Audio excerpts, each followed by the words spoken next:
Баршаңызға қайырлы күн.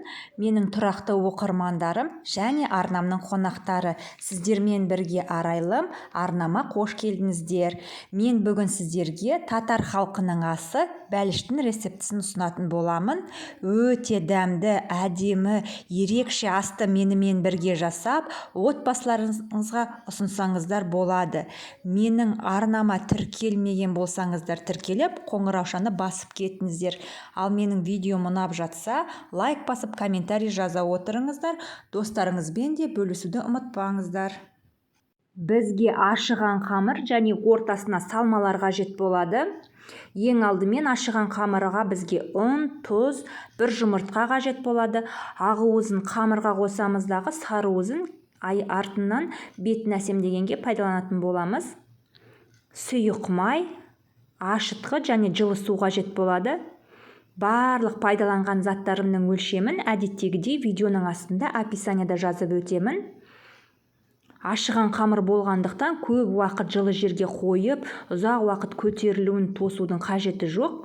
Ортасына салмасын әзірлегенше жылы жерге бетін жауып қойсақ, сол біздің қамырға жеткілікті.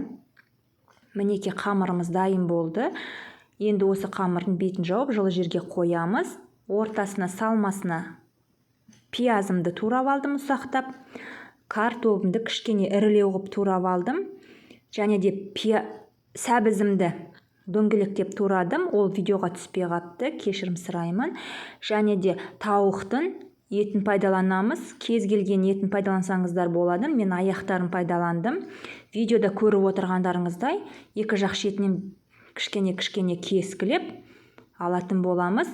Сүйектен ажыратудың қажеті жоқ. Сүйегімен бірге өте дәмді болып піседі. Толықтай пісіп шығады етіміз. Енді шұңғыл ыдысымызға етімізді, сарымсағымызды, және пиязымызды, картобымызды, қазір сарымсақ, яғни чеснокты ұсақтап турап, соны қосамыз, және дәмдеуіштер пайдаланамыз. Дәмдеуіштерге мен тұз, бұрыш және паприка пайдаландым. Өздеріңіздің ұнатқан дәмдеуіштеріңізді қоссаңыздар болады. Май құюдың қажеті жоқ етке. Су құюдың, май құюдың қажеті жоқ. Етіміздің өзінің майы, суы бөлініп, өте дәмді болып шығады. Мінекей сәбізімізді қосып, араластырып қоя тұрамыз. Біздің қамырымызда кішкене көтеріліп, демалып жақсы болып тұр екен. Енді осы қамырымызды екіге бөлеміз. Біреу кішкентай бөлік, біреу үлкен бөлік. Үлкен бөлігінен қазір бәліштің астына жайып алатын боламыз. Оны себе отырып, пісіретін формаларыңыздың, табаларыңыздың көлеміне байланысты жайып аламыз. Дағы табамызды майламай-ақ қамырымызды жайғастырып шығамыз. Дәл видеодағыдай шет-шеттерін көтеріп. Ендігі кезекте ортасына жаңағы салмаларымызды, бірінші етімді орналастырып алдым. Артынша картоппен сәбізімді, пиязымды үстіне қолымның көмегімен жайып шығамын. Барлық жеріне